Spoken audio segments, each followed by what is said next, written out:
Assalamualaikum warahmatullahi wabarakatuh. Apa kabar sobat-sobat semuanya?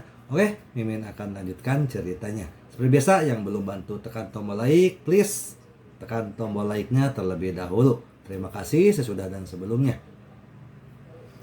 Bab 1301, sampai bab 1310.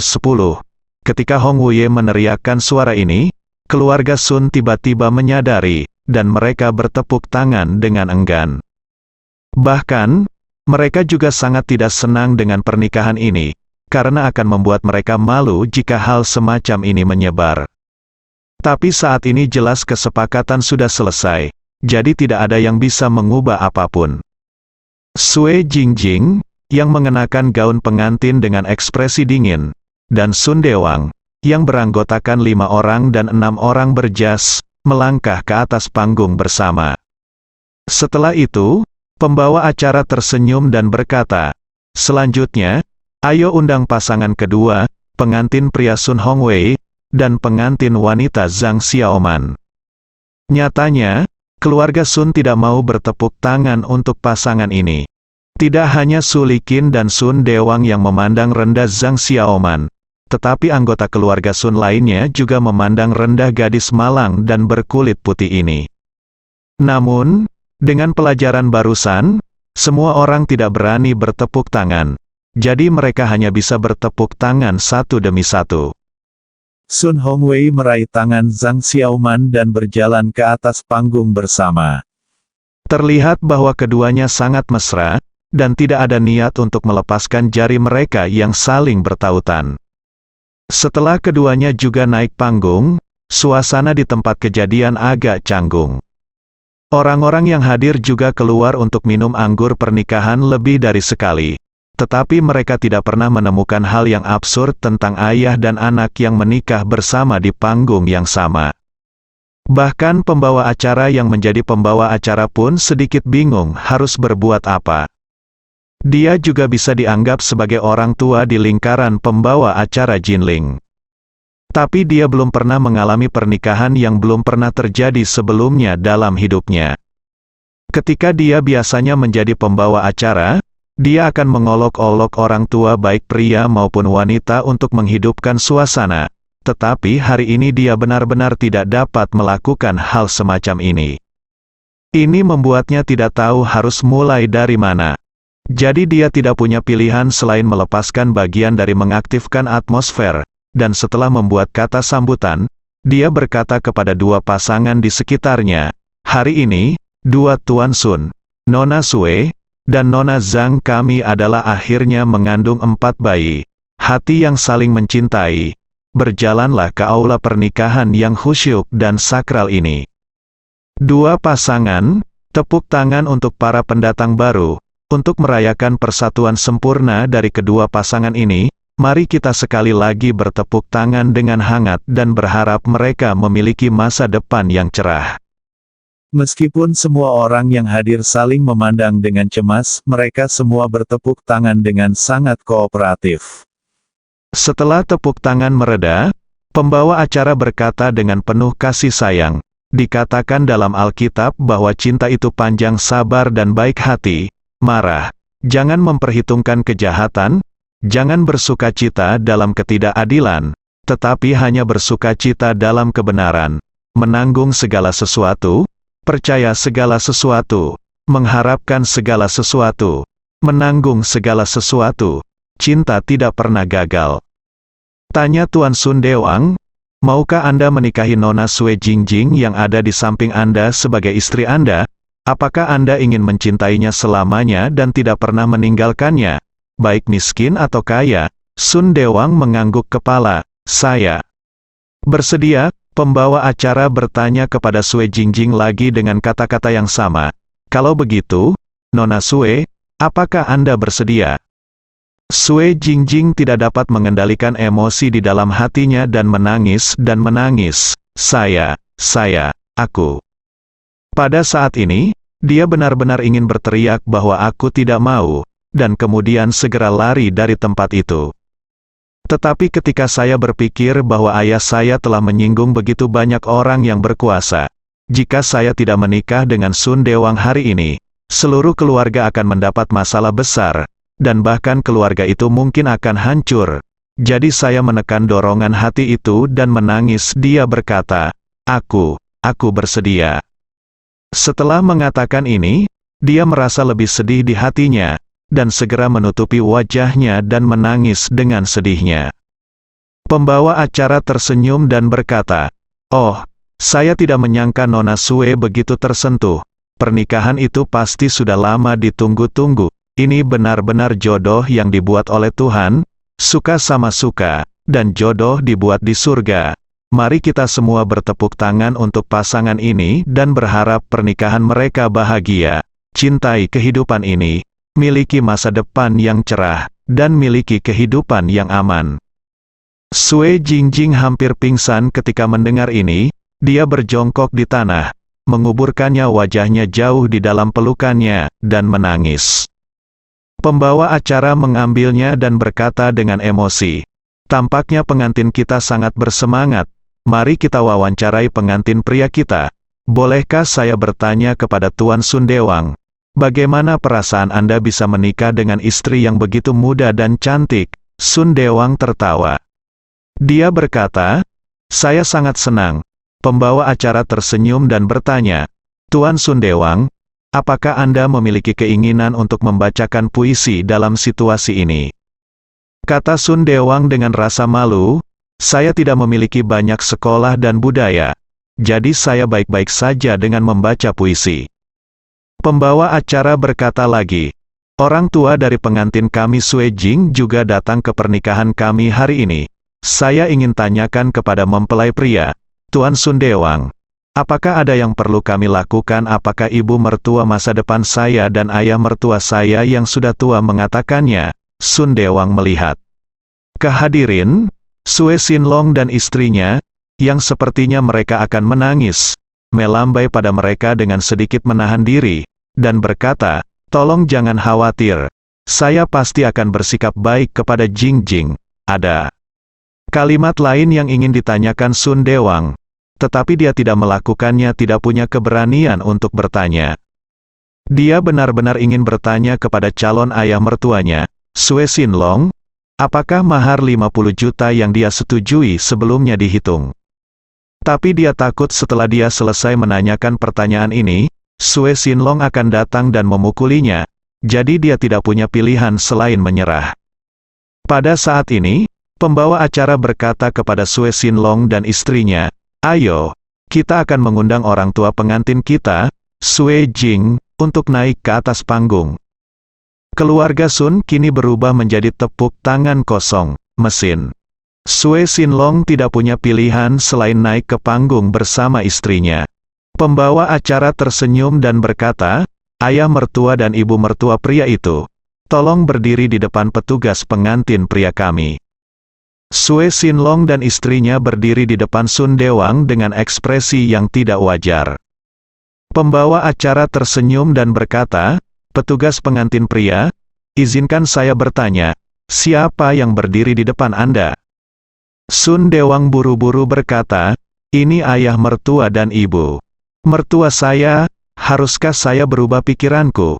Sun Dewang mencibir dengan canggung, dan buru-buru berkata, Ya, kita harus berubah pikiran." Setelah berbicara, dia buru-buru memanggil Sue Sinlong dan istrinya lagi, "Ayah, Bu." Wajah Sue Sinlong menjadi jelek sangat.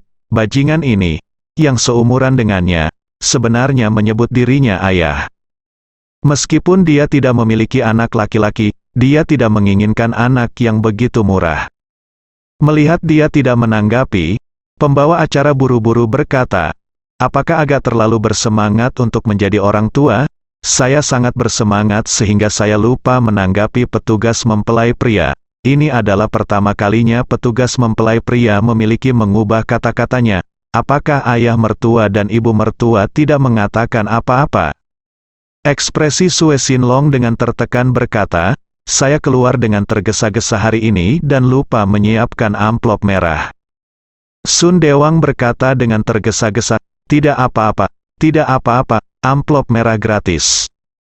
Ibu mertua bersujud dan membawakan secangkir teh. "Ayo, Biarkan staf kami membawakan tehnya. Sun Dewang bertanya dengan malu, apakah kamu masih mau menjilat? Sun Dewang tentu saja tidak senang membiarkan dirinya bersujud di depan begitu banyak orang. Lagi pula, usianya sudah lebih dari 50 tahun, dan wajah ini agak memalukan. Tetapi pembawa acara berkata dengan serius saat ini, petugas pengantin pria, hari ini adalah hari pernikahan besar Anda, kedua keluarga digabungkan menjadi satu keluarga. Anda tidak hanya menuai istri yang muda dan cantik, tetapi juga mendapatkan pasangan yang mencintai Anda dan mencintaimu. Orang tua, kami orang Tionghoa menghargai bakti sejak zaman kuno. Jadi berlutut dan bersujud kepada orang tua kami adalah hal yang biasa. Mengapa Anda ragu? Selain itu, tradisi pernikahan Tionghoa kami adalah bersujud kepada kedua orang tua. Teh. Mendengar ini, istri Sue Sinlong meneteskan dua air mata lagi. Tidak salah menggabungkan dua keluarga menjadi satu keluarga. Tetapi saya benar-benar tidak ingin putri saya memulai sebuah keluarga dengan barang lama ini. Sekarang tidak ada jalan keluar, dan mereka hanya bisa menonton tanpa daya. Pada saat ini, Sun Dewang agak tidak bisa turun dari apa yang dikatakan pembawa acara. Jadi dia hanya bisa berlutut di tanah, pertama-tama bersujud kepada Sue Sinlong, memanggil ayah, dan kemudian bersujud kepada istri Sue Sinlong, bernama Ibu. Suami dan istri saling memandang, merasa sangat tertekan di hati mereka. Pada saat ini, staf buru-buru memindahkan dua kursi dan membiarkan Sue Sinlong dan istrinya duduk berdampingan, dan kemudian pembawa acara berkata kepada Sun Dewang, awalnya, kedua mempelai harus bersujud dan mempersembahkan teh kepada orang tua mereka. Tetapi orang tua dari petugas mempelai laki-laki kami tidak datang hari ini. Jadi biarkan kedua mempelai menyajikan teh hanya untuk orang tua perempuan, pengantin yang menangis. Tidak punya pilihan selain datang ke hadapan orang tuanya dengan enggan, dan berlutut di samping Sun Dewang. Staf segera membawakan mereka dua cangkir teh dan menyerahkannya kepada Sun Dewang. Sun Dewang mengambil cangkir dan berkata kepada Sue Sinlong dengan wajah memerah, ayah, kamu minum teh. Sue Sinlong ingin menuangkan secangkir teh-teh. Langsung ketika datang ke wajahnya, saya tentu saja tidak ingin mengambilnya. Tapi dia mengangkat matanya dan menemukan bahwa Chen Zekai ada di bawah panggung. Menatapnya dengan wajah dingin, dia segera menciutkan lehernya, dan buru-buru mengulurkan tangan untuk mengambil teh yang diserahkan Sun Dewang. Sun Dewang mengambil secangkir teh lagi, menyerahkannya kepada istri Sue Sinlong, dan berkata, Bu, kamu minum teh, istri Sue Sinlong. Bahkan lebih kesal, dan 10.000 orang tidak mau meminum secangkir teh yang dia hormati. Jadi dia tidak mengulurkan tangan untuk mengambilnya untuk waktu yang lama. Jadi Sun Dewang mengangkat cangkir tehnya ke udara. Setelah beberapa saat lengannya terasa sedikit sakit, dan dia merasa lebih malu. Sue Sinlong buru-buru mengedipkan mata pada istrinya. Yang paling dia takuti sekarang adalah Chen Zekai akan memiliki pendapat tentang dia. Tidak peduli apa, dia tidak berani membuatnya marah. Istri Sue Sinlong menemukan bahwa suaminya menatapnya tajam, jadi dia hanya bisa menggertakkan giginya, mengulurkan tangan untuk mengambil secangkir teh, dan meminumnya. Kemudian pembawa acara tersenyum dan berkata, minum teh yang dihormati oleh menantu laki-laki sama dengan menyetujui menantu laki-laki. Saya di sini untuk mewawancarai orang tua pengantin wanita. Bolehkah saya bertanya kepada Anda, apakah Anda puas dengan pengantin pria? Sue Sinlong menghela nafas. Merah memfokuskan matanya, dia berkata, puas, puas. Dia sebenarnya memiliki 10.000 ketidakpuasan di hatinya, tetapi dia benar-benar tidak berani mengatakannya saat ini. Istri Sue Sinlong hanya bisa mengikuti suaminya dan mengatakan hal-hal yang bertentangan dengan keinginannya. Ye Chen menontonnya dengan geli sejenak di antara hadirin. Ini adalah harga dari bersikap tidak baik, berpikir bahwa dia memiliki sejumlah uang dan kemampuan. Jadi dia meremehkan ini atau itu, orang seperti itu hanya akan menanggung akibatnya pada akhirnya. Setelah sandiwara antara Sun Dewang dan keluarga 3 orang Sue Sinlong selesai, pembawa acara berkata, "Selanjutnya, kami mengundang pasangan kedua kami ke panggung, pengantin pria Sun Hongwei dan pengantin wanita Zhang Xiaoman." Sun Hongwei meraih tangan Zhang Xiaoman dan berjalan ke atas panggung. Pembawa acara mengikuti prosedur yang biasa dan mengucapkan beberapa kata pujian, dan kemudian tiba waktunya untuk janji pernikahan. Sun Hongwei dan Zhang Xiaoman sangat mencintai satu sama lain, jadi mereka akhirnya bisa melangsungkan pernikahan, dan tentu saja mereka sangat tersentuh. Oleh karena itu, keduanya menyatukan jari mereka di atas panggung, dan keduanya meninggalkan air mata kegembiraan. Suasana hati Sun Hongwei semakin rumit, karena dia baru saja mengalami perceraian orang tuanya dan menyaksikan adegan pernikahan kedua ayahnya dengan matanya sendiri, dan dia memiliki perasaan campur aduk di dalam hatinya. Setelah kedua mempelai selesai bertukar cincin, pembawa acara tersenyum dan berkata, "Selanjutnya, mari kita undang orang tua mempelai pria Sun Hongwei, yaitu pasangan yang baru saja melangsungkan pernikahan, untuk naik ke atas panggung." Calon Sun Dewang dan Sue Jingjing tidak punya pilihan selain menahan diri dan naik panggung sebagai ayah dan ibu mempelai pria. Anggota keluarga Sun di tempat kejadian memiliki ekspresi yang sangat jelek, tetapi Hong Wu memimpin sejumlah besar adik laki-laki untuk bertepuk tangan, dan beberapa adik laki-laki bahkan berteriak, "Hei!" Pengantin wanita ini seumuran dengan calon ibu mertua hukum. Pembawa acara bermasalah, karena mempelai wanita lebih tua, sedikit, atau calon ibu mertua dari mempelai wanita sedikit lebih tua. Begitu kata-kata ini keluar, adik laki-laki Hong Wui meledak tertawa. Sue Jingjing baru saja kembali dari luar negeri tahun ini dan belum mulai bekerja. Zhang Xiaoman hampir sama dengan Xiao Churan.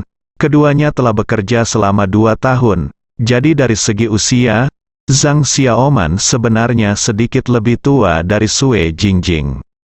Oleh karena itu, pemandangan itu tiba-tiba menjadi lebih memalukan. Ekspresi pembawa acara juga mencengangkan. Tentu saja, dia tidak bisa mengajukan pertanyaan seperti itu. Jika dia mengatakan ini, dia tidak perlu melakukan pekerjaannya sebagai pembawa acara. Jadi, dia bergegas ke sesi berikutnya di tempat, dan memanggil staf untuk memindahkan kursi dan menyajikan cangkir teh, dan meminta Sun Hongwei dan Zhang Xiaoman untuk menyajikan teh kepada orang tua mereka. Ketika Zhang Xiaoman menyajikan teh untuk Sue Jingjing dan menelepon ibu Sue Jingjing menangis lagi. Apa-apaan ini? Belum lagi tiba-tiba menikah dengan lelaki tua nakal, dan tiba-tiba memiliki menantu laki-laki. Intinya, menantu laki-laki ini semuanya lebih tua darinya. Setelah Sun Hongwei dan Zhang Xiaoman menawarkan teh kepada Sun Dewang dan Sue Jingjing yang baru menikah, pembawa acara akhirnya menghela nafas lega dan mengumumkan bahwa pernikahan yang luar biasa ini secara resmi telah berakhir. Segera setelah pernikahan tiba, kedua mempelai bersulang untuk para tamu. Sue Jingjing ingin berhenti bersulang, tetapi karena dia takut Ye Chen tidak puas, dia dan Sun Dewang datang ke meja tempat Ye Chen dan Xiao Churan berada dengan gelas anggur. Sun Dewang memandang Ye Chen dengan gemetar, dan berkata dengan gugup, "Tuan Ye, terima kasih telah datang ke pernikahan antara aku dan Jingjing, mari kita bersulang untukmu. Istri, kamu harus memperlakukannya dengan baik dan anak dalam kandungannya dengan baik di masa depan. Apakah Anda mendengar saya?" Old Sun Dewang tersipu, mengangguk dan berkata, "Jangan khawatir, saya pasti akan memperlakukan Jingjing dan anak dalam kandungannya dengan baik ya, Ye." Chen berkata dengan puas, "Itu benar, jangan punya pendapat tentang anak bungsu di masa depan karena warna kulitnya. Kamu harus memperlakukannya sebagai milikmu." Sun Dewang hanya bisa mengangguk dan berkata, "Tuan Ye, jangan khawatir. Saya pasti akan." Melihat Sun Dewang mengungkapkan sikapnya, Ye Chen berkata dengan puas, "Di masa depan, Saya akan membiarkan Presiden Chen mengawasi perilaku Anda setelah menikah. Untuk istri baru, menantu perempuan, dan calon putra bungsu Anda, saya akan bertanya Ketua Chen untuk mematahkan kaki anjing Anda. Apakah Anda mengerti? Sun Dewang mengangguk berulang kali, dan berkata dengan tegas, Tuan Ye, saya akan mendengarkan Anda, mengerti? Ye Chen melambaikan tangannya, oke. Saya mengemudi hari ini, jadi saya tidak akan minum anggur yang Anda panggang. Anda pergi menemui orang lain. Ada begitu banyak tamu di sini hari ini. Jangan tinggalkan satu pun. Apakah Anda mendengar saya? Ya, saya akan bersulang satu per satu. Setelah Sun Dewang diusir, Sun Hongwei dan Zhang Xiaoman datang dengan membawa gelas anggur. Zhang Xiaoman berkata kepadanya dan Xiao Churan dengan hormat, Tuan Ye, Churan, terima kasih banyak hari ini. Hongwei dan saya datang untuk bersulang untuk kalian berdua. Ye Chen tersenyum ringan. Kalau begitu kita berdua ganti anggur dengan teh. Saya semoga Anda menjadi pasangan pengantin baru yang bahagia dan bahagia. Keduanya menganggukkan kepala dan saling berterima kasih. Meskipun Xiao Churan sedikit tercengang tentang lelucon hari ini, melihat teman sekelasnya yang baik akhirnya mendapatkan keinginannya dan menikahi kekasihnya sendiri, Xiao Churan juga ikut bahagia untuknya. Ye Chen memandang Zhang Xiaoman saat ini dan berkata, Xiaoman, setelah kamu menikah dengan Hongwei, ingatlah untuk tidak menyerahkan keluarga kecilmu sendiri, dan pergi ke rumah orang tua dan saudara laki-lakimu. Apa yang mereka lakukan hari ini, kamu harus Anda ketahuilah dengan baik. Jadi jalani kehidupan yang baik dengan suamimu. Jaga jarak dari keluarga kelahiranmu, dan jangan berurusan dengan keuangan. Setelah selesai berbicara, dia menatap Sun Hongwei lagi, dan berkata dengan serius, mengenai masalah ini, Hongwei Anda juga harus mengawasi dengan hati-hati. Anda pasangan muda harus berada di depan yang sama, dan jangan bercerai karena masalah ini. Implikasi dari kata-kata Ye Chen adalah meminta Zhang Xiaoman untuk tidak memberikan orang tuanya, dan dia kakak $100. Bagi keluarga yang ingin menjual putri mereka dengan harga tinggi, dan kemudian meminum darah putri mereka, Ye Chen memiliki 10.000 penghinaan. Dia juga khawatir jika Zhang Xiaoman dan Sun Hongwei berhasil menikah.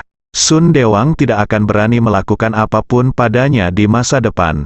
Dalam hal ini, Zhang Xiaoman akan memiliki hak untuk berbicara dalam keluarga ini, dan dia mungkin akan menarik orang tuanya yang luar biasa, dan saudara laki-lakinya yang pemalas.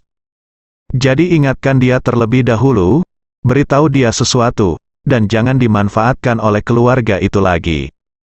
Zhang Xiaoman dan Sun Hongwei juga mengangguk berulang kali. Faktanya, bahkan Zhang Xiaoman sendiri sangat kecewa dengan orang tua dan adik laki-lakinya, ingin menarik garis yang jelas dengan mereka, jadi dia tidak ingin uang yang akhirnya dia peroleh atau uang keluarga suaminya diambil oleh orang tuanya dan adik laki-laki. Ye Chen dan Xiao Churan mengambil cangkir teh dan minum dengan pengantin baru. Lalu Ye Chen berkata, Oke, kalian berdua cepat bersulang untuk bersulang dan tinggalkan kami sendiri. Sun Hongwei berkata dengan hormat, Tuan Ye. Kalau begitu ayo kita pergi ke meja lain dulu. Ketika perjamuan akan berakhir, Ye Chen bangkit dan pergi ke kamar mandi. Melihat ini, Chen Zekai buru-buru mengikuti, dan ketika tidak ada orang di sekitar, dia dengan hormat berkata kepada Ye Chen, Tuan, terakhir kali Kong Delong menjalani operasi di Yanjing. Oh, dia bertanya dengan wajah lucu. Apakah teman ini mengeluarkan kalungnya? Tidak. Chen Zekai berkata sambil tersenyum.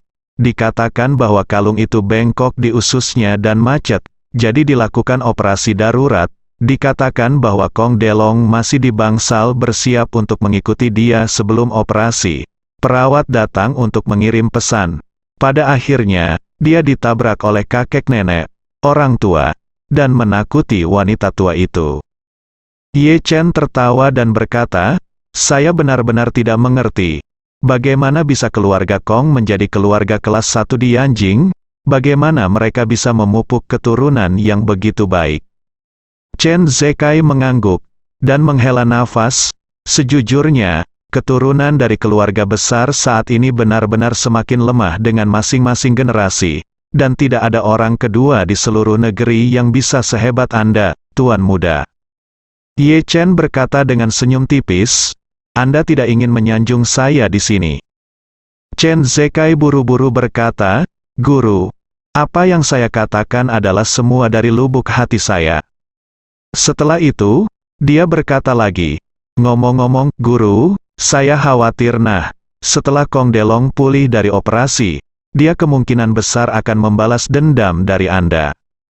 Kekuatan keluarga Kong tidak setingkat dengan keluarga Wu, dan keluarga mereka juga memiliki banyak master kelas 1 yang bertanggung jawab. Ketika saatnya tiba, mereka akan melawan Anda. Saya khawatir ini akan menjadi sulit satu hal. Apakah Anda pikir Anda ingin memberitahu Tuan dan meminta Tuan untuk menyapa keluarga Kong? Selama lelaki tua itu menyapa keluarga Kong tidak akan pernah berani melakukannya lagi. Ye Chen melambaikan tangannya sambil tersenyum, saya belum memutuskan apakah saya akan kembali ke keluarga Ye di masa depan. Jadi jika saya dapat menggunakan bantuan keluarga Ye dan identitas saya sebagai tuan muda dari keluarga Ye, saya harus menggunakannya sesedikit mungkin. Chen Zekai membujuk, Tuan Muda. Sebenarnya, Anda tidak perlu berpisah dari keluarga. Tapi bukan sekarang, dalam hati Ye Chen, dia tidak hanya memiliki kebencian tertentu terhadap keluarga Ye, tetapi juga memiliki tingkat kehati-hatian tertentu. Keluarga Ye memiliki bisnis besar, ketika ayahnya masih ada, keluarga Ye bertengkar sengit. Sekarang keluarga telah menambah satu generasi, situasi internal pasti lebih rumit. Meskipun dia sekarang memiliki sejumlah kekuatan secara pribadi, tetapi di depan keluarga Ye, perbedaannya masih terlalu besar. Jadi dia berharap akan mengangkat masalah kembali ke keluarga Ye setelah dia mencapai hasil tertentu dan memiliki kekuatan yang tidak bisa diremehkan. Kalau tidak, saya memiliki total kekayaan bersih lebih dari 20 miliar tunai ditambah Emgrand Group, di mana Emgrand Group dan 10 miliar uang tunai semuanya diberikan oleh keluarga Ye, dan saya tidak menghasilkan banyak uang. Jumlah terbesar diperoleh dengan mengadu Xiaolin Pharmaceutical 11 miliar yang datang. 11 miliar, di depan keluarga Ye, hanyalah setetes air di ember. Sekarang Ye Chen sudah memiliki 80% saham Weiss Pharmaceutical, dan Weiss Pharmaceutical telah resmi berganti nama menjadi Jiuxuan Pharmaceutical. Sekarang Wei Liang bertanggung jawab atas Jiuxuan Pharmaceutical untuk memproduksi resep Wei San sendiri. Setelah obat ini diproduksi dan berhasil diluncurkan, pasti akan menjadi obat lambung dengan penjualan terbaik dan khasiat terbaik di dunia. Obat ini saja bisa mendatangkan keuntungan puluhan miliar bahkan lebih tinggi bagi Jiuxuan Pharmaceutical.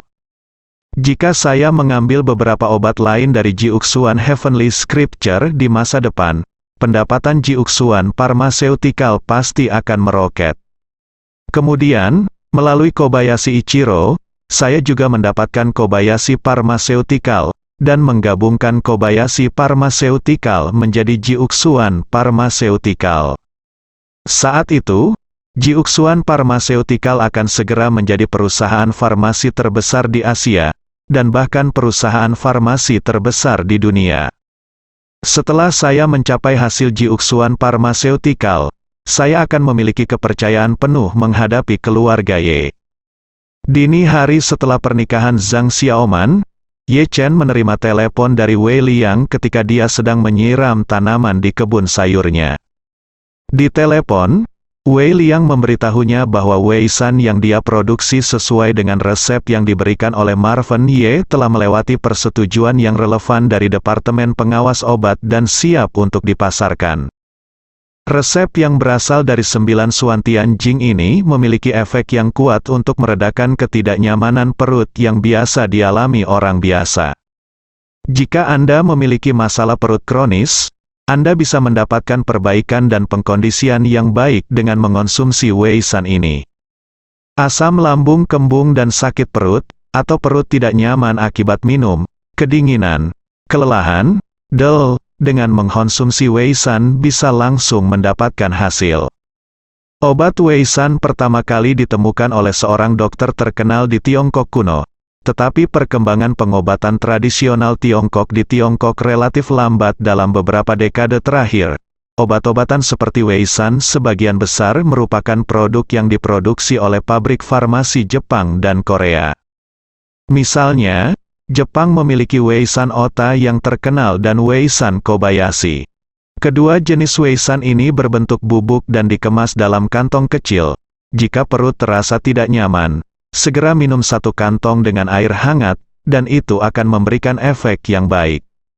Kobayashi Isan dari Kobayashi Pharmaceutical telah dinilai sebagai obat stok harian oleh orang biasa di Jepang dan banyak negara. Ini menunjukkan seberapa besar volume penjualan dan margin keuntungan di belakangnya.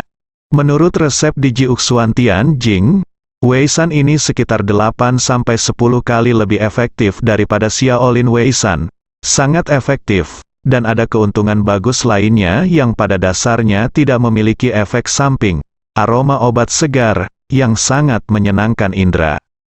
Weisan yang diberi nama Jiuxuan Weisan oleh Ye Chen ini akan menjadi obat anyar pertama yang diproduksi oleh Jiuxuan Pharmaceutical sejak berganti nama dan pemiliknya. Wei Liang berkata di telepon, "Tuan Ye, kemanjuran Weisan ini benar-benar luar biasa.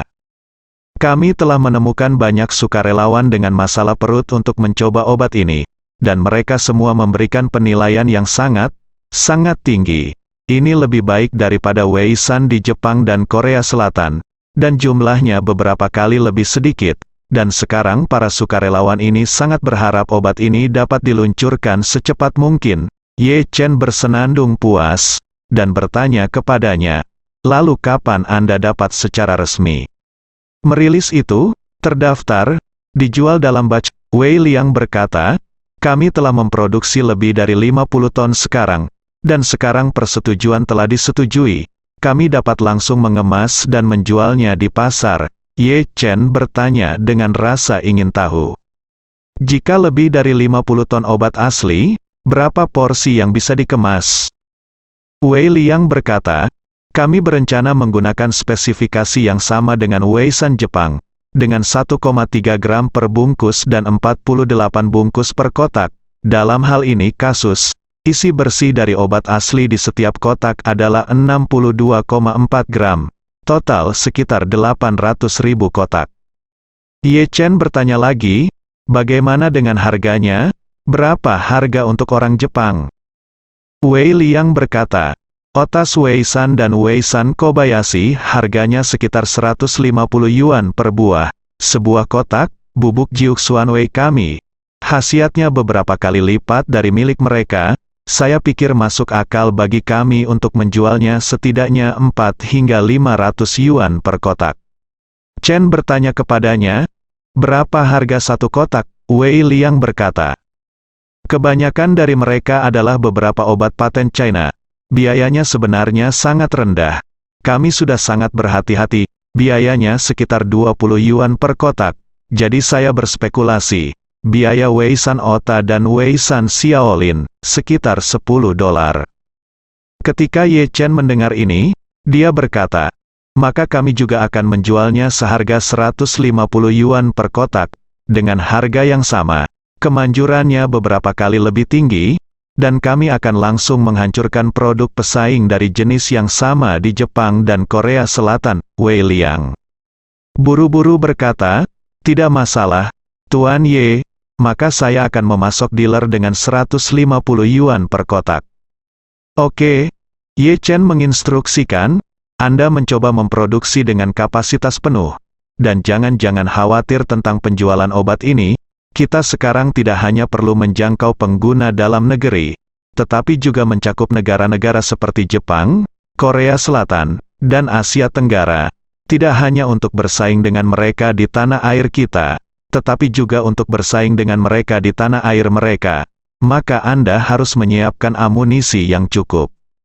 "Saya mengerti Tuan Ye." Wei Liang sangat bersemangat, dan berkata, "Obat tradisional Cina, Jepang, dan Korea telah menindas kami selama bertahun-tahun, dan sekarang akhirnya kami bisa melawan. Berbicara, Wei Liang bertanya lagi, ngomong-ngomong, Tuan Ye, apakah Anda ingin melakukan beberapa iklan TV untuk Jiuxuan Wei San kami? Yang terbaik adalah mengundang selebriti untuk mendukung atau sesuatu. Sekarang semua orang di masyarakat ini adalah melakukan publisitas, dan bau anggur juga takut gangnya dalam. Ye Chen berkata sambil tersenyum, oke. Kalau begitu kamu bisa menemukan bintang paling populer, dan kamu harus menjadi bintang yang layak dan tidak tersentuh oleh lumpur. Karena industri hiburan terlalu berantakan, siapapun yang memiliki sejarah hitam dan skandal, saya tidak menginginkannya. Wei Liang berkata, oke Tuan Ye, saya memiliki kandidat yang sangat cocok di hati saya. Saya tidak tahu apa pendapatmu tentang Tuan Ye. Ye Chen bertanya, oh, mari kita dengarkan. Wei Liang buru-buru berkata, sekarang ada bintang wanita bernama Gu Qiuyi yang sangat populer di film dan televisi. Dan dia baru saja menerima film Hollywood beberapa waktu lalu. Dan sekarang dia sangat populer. Dan orang ini tampaknya berasal dari keluarga terkenal. Jadi tidak ada skandal sama sekali. Dan dia adalah objek pemujaan anak laki-laki dan perempuan yang tak terhitung jumlahnya. Ye Chen mengangguk dan berkata, saya tidak tahu banyak tentang industri hiburan. Dan saya tidak mengikuti bintang, jadi terserah Anda untuk memutuskan. Jika menurut Anda orang ini cocok, maka Anda dapat menghubungi agensi orang ini dan diskusikan harganya. Jika itu cocok untukmu, tanda tangani saja kontrak dengannya dan biarkan dia mulai syuting iklan. Baiklah Tuan Ye, setelah menutup telepon Wei Liang, Ye Chen mengambil beberapa sayuran segar dan bersiap untuk pulang ke istrinya. Xiao Chu kemudian membuat sarapan. Kebetulan Xiao Churan juga bangun dan berjalan ke bawah. Ye Chen memikirkan panggilan telepon barusan, dan bertanya padanya dengan rasa ingin tahu, sayang, pernahkah kamu mendengar tentang Gu Qiuyi?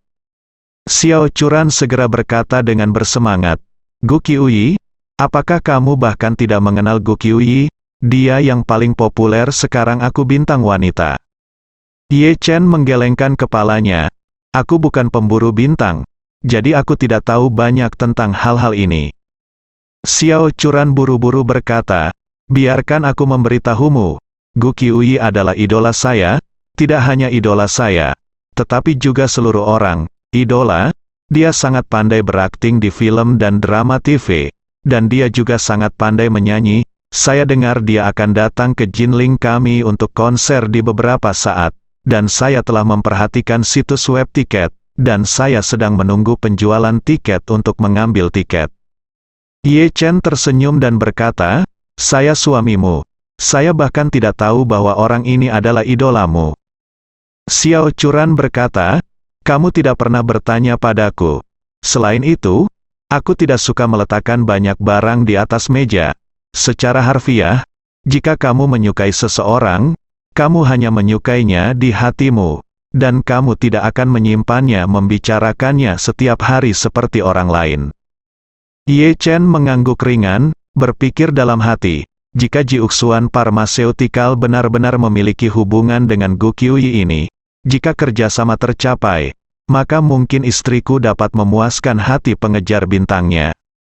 Ye Chen mengenakan celemek dan datang ke dapur untuk memasak. Tetapi pada saat ini, ponselnya berdering lagi. Tanpa diduga, pada ide penelepon itu ternyata adalah Qin Aoswei, sedikit merica dari keluarga Qin. Melihat ini, Ye Chen sedikit terkejut. Lada kecil ini tidak sering menelepon dirinya sendiri. Apakah dia dalam masalah lagi hari ini? Memikirkan hal ini, dia buru-buru menghubungkan telepon dan bertanya, Aoswei, apakah kamu butuh sesuatu dari saya? Qin Aoswei berkata dengan malu-malu, Tuan Ye, apakah Anda masih ingat apa yang saya katakan tentang partisipasi saya dalam kompetisi sanda mahasiswa internasional? Ye Chen berkata sambil tersenyum, tentu saja ingat. Bukankah saya berjanji kepada Anda bahwa saya ingin pergi ke tempat kejadian untuk menghibur Anda? Ngomong-ngomong, Anda belum memberitahu saya hari yang spesifik. Qin Aoswei tersenyum bahagia. Jadi Anda masih ingat, Tuan Ye. Aosue sangat bahagia. Setelah itu, Qin Aosue berkata dengan suara yang sangat malu, Tuan Ye, saya akan memainkan babak penyisihan terakhir pagi ini. Saya ingin tahu apakah Anda punya waktu untuk datang dan melihat. Ye Chen bertanya dengan rasa ingin tahu. Mainkan penyisihan? Bagaimana sistem kompetisi-kompetisi Anda diatur? Qin Aosue berkata, karena ini adalah kompetisi mahasiswa internasional, ada banyak peserta, dan ada puluhan kelas berat seperti saya. Hanya ada beberapa kontestan. Jadi kita harus memainkan beberapa babak penyisihan terlebih dahulu. Tetapi kemudian 8 besar akan dipilih. Dan kemudian kita akan memainkan 8 babak sistem gugur teratas. Ye Chen bertanya dengan heran, apakah ini telah mencapai babak terakhir babak sistem gugur? Berapa banyak pertandingan? Mengapa saya tidak mendengar Anda sebelumnya? Qin Aosue buru-buru berkata, ada 4 pertandingan di babak sistem gugur, dan pagi ini adalah pertandingan terakhir. Jika saya menang, saya akan bisa masuk 8 besar. Alasan mengapa saya belum berbicara dengan Anda, saya mengatakan itu karena saya takut Anda tidak akan punya waktu untuk datang. Dan ayah saya juga mengatakan kepada saya bahwa waktu Anda lebih berharga. Jadi biarkan saya tidak mengganggu Anda semua waktu. Ye Chen berkata sambil tersenyum, kamu gadis kecil dan aku sangat sopan melakukan apa? Saat dia mengatakan itu, Ye Chen tersenyum sepenuh hati, dan berkata lagi, oke, beri aku waktu dan alamat, dan aku akan datang untuk menghiburmu di pagi hari. Benarkah? Qin Aosue berkata dengan gembira ketika dia mendengar ini. Kalau begitu bagus, Tuan Ye, permainan saya jam 10 pagi ini. Di Gimnasium Jinling, ada beberapa kelompok orang yang berkompetisi di stadion pada waktu yang sama. Saya khawatir Anda tidak akan melakukannya dapat menemukannya. Beritahu saya ketika Anda tiba, dan saya akan meminta ayah saya untuk mengambilnya. Ye Chen berkata sambil tersenyum, tidak masalah. Itu saja. Saya akan ke sana tepat waktu di pagi.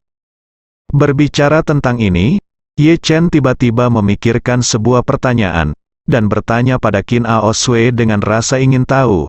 Ngomong-ngomong, Aosue, kamu akan berpartisipasi berapa kompetisi di kelas kilogram? Qin Aosue buru-buru berkata, kembali. Ketuan Ye, Aosue berpartisipasi dalam kelas 52 kilogram. Ye Chen mendengar ini dan berkata dengan bercanda, 52 kilogram. Itu 104 kilogram. Ya, Ye Chen sengaja menggodanya, dan berkata sambil tersenyum, aku tidak pernah mendengar tentang gadis yang baik tapi 100, Anda harus bekerja keras untuk menurunkan berat badan. Qin Aosue buru-buru berkata, itu tidak benar. Guru Ye, kompetisi sanda kelas kilogram tidak dibagi berdasarkan berat badan yang sebenarnya. Contoh, selama kurang dari 48 kilogram, termasuk kelas 48 kilogram, jika antara 48 kilogram dan 52 kilogram, termasuk kelas 52 kilogram, saya 49,5 kilogram. Jin pasar setara adalah 99 jin, yang kebetulan kurang dari 100 jin. Tapi itu hanya diklasifikasikan ke dalam kelas 52 kg. Jika kamu tidak percaya padaku, aku akan menimbangmu secara pribadi saat kita bertemu. Ye Chen berkata sambil tersenyum, aku baru saja hanya bercanda denganmu, jangan terlalu marah. Qin Aosue berkata genit, aku tidak marah. Aku khawatir kamu mungkin salah paham bahwa aku pria gendut tinggiku 1,7 meter. Dan aku dapat mengendalikannya dalam 100 kati, yang sudah sangat mengesankan sudah berakhir. Teman sekelasku mengatakan aku memiliki sosok iblis. Ye Chen tersenyum dan berkata, oke, lada kecil Qin Aosue memiliki sosok iblis. Aku akan tahu nanti. Qin Aosue berkata dengan malu-malu, aku bukan lada kecil. Ye Chen bertanya sambil tersenyum, lalu apa yang kamu? Qin Aosue, aku sedikit cantik, sedikit imut. Setelah berbicara, sebelum Ye Chen bisa menjawab, dia segera menutup telepon dengan malu-malu. Ye Chen tiba-tiba mendengar suara bip di telepon. Dia tidak bisa menahan diri untuk tidak menggelengkan kepalanya dan tertawa diam-diam. Lada kecil ini sangat lucu. Xiao Churan pergi ke studionya setelah makan. Baru-baru ini, skala studionya telah berkembang pesat dibandingkan sebelumnya, dan beberapa karyawan telah direkrut. Pada saat yang sama, ada beberapa proyek renovasi yang sedang berlangsung, yang bisa dikatakan sedang booming.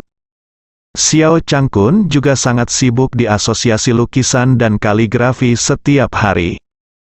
Hari ini, setelah sarapan, dia buru-buru pergi ke asosiasi lukisan dan kaligrafi, yang membuat Ye Chen sedikit penasaran. Jadi Ye Chen tidak dapat menahan diri untuk bertanya kepadanya, "Ayah, mengapa kamu pergi begitu pagi hari ini?" Xiao Changkun berkata sambil tersenyum, "Asosiasi kaligrafi dan lukisan kebetulan memiliki beberapa kegiatan hari ini, dan kelas hobi kaligrafi dan melukis dari Universitas untuk Lansia kebetulan datang berkunjung dan belajar bersama kami hari ini." Begitu Universitas Lansia disebutkan, Ye Chen langsung mengerti. Universitas untuk Lansia adalah tempat Han Meiking bekerja dan belajar setiap hari. Seorang teman baik Bibi Han mengundangnya untuk menjadi profesor tamu pendidikan hukum di Universitas Lansia. Pada saat yang sama, dia sendiri juga belajar kaligrafi dan lukisan tradisional Tiongkok di Universitas Lansia. Sepertinya Bibi Han akan bertemu Xiao Changkun hari ini. Tidak heran ayah mertua saya, sangat bahagia pagi ini. Namun, karena ibu mertua Malan ada tepat di depannya, Ye Chen tidak tahu banyak tentang itu. Dia sendiri harus pergi ke gimnasium Jinling nanti. Jadi dia bertanya kepada ayah mertuanya Xiao Changkun, "Ayah, bisakah kamu mengantarku sebentar? Aku hanya pergi ke gimnasium untuk menonton pertandingan." "Oke, Xiao Changkun." Tersenyum berkata, "Kebetulan sedang dalam perjalanan, kamu bisa ikut denganku." Malan berkata tidak puas, "Aku bilang kalian bertiga marah, kan?" Xiao Changkun bertanya dengan dingin, "Apa yang kamu bicarakan? Siapa yang marah padamu?" Malan berkata dengan marah, "Kalian semua habis makan malam, pergi bermain, pergi berkeliaran, betapa membosankannya aku di rumah sendirian." Xiao Changkun cemberut, dengan sengaja menggunakan sarkasme dia berkata dengan nada tenang, "Siapa yang menghentikanmu untuk keluar?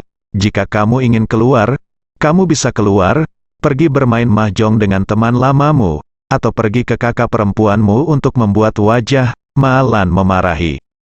Dengan marah berkata, "Xiao Changkun, apakah kamu sengaja menyakiti ibuku? Kakiku patah.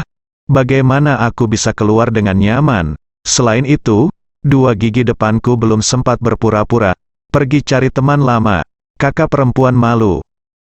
Xiao Changkun merentangkan telapak tangannya dan berkata dengan wajah polos, "Kalau begitu tidak ada yang bisa kulakukan untuk membantu. Toh, kaki ada di tubuhmu, kamu bisa keluar kapanpun kamu mau, dan tinggal di rumah jika kamu tidak ingin keluar. Tetapi kamu tidak menghentikan kami keluar. Kami tidak berkewajiban untuk tinggal bersamamu di rumah." Setelah selesai berbicara, dia melambaikan tangannya ke arah Ye Chen, menjabat tangannya, kunci mobil BMW di tangannya, dan berkata dengan dingin, "Menantu yang baik, ayo pergi, bersambung."